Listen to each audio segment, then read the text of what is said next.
آج میں آپ کو نبی کریم صلی اللہ علیہ وآلہ وسلم کی ایک بہت اہم حدیث آسان الفاظ میں بتانے جا رہا ہوں جو ہماری روزمرہ زندگی سے جڑی ہوئی ہے۔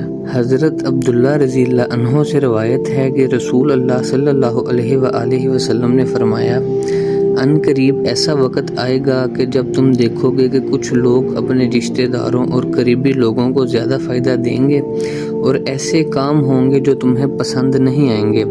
صحابہ کرام نے عرض کیا، یا رسول اللہ، اس وقت ہم کیا کریں؟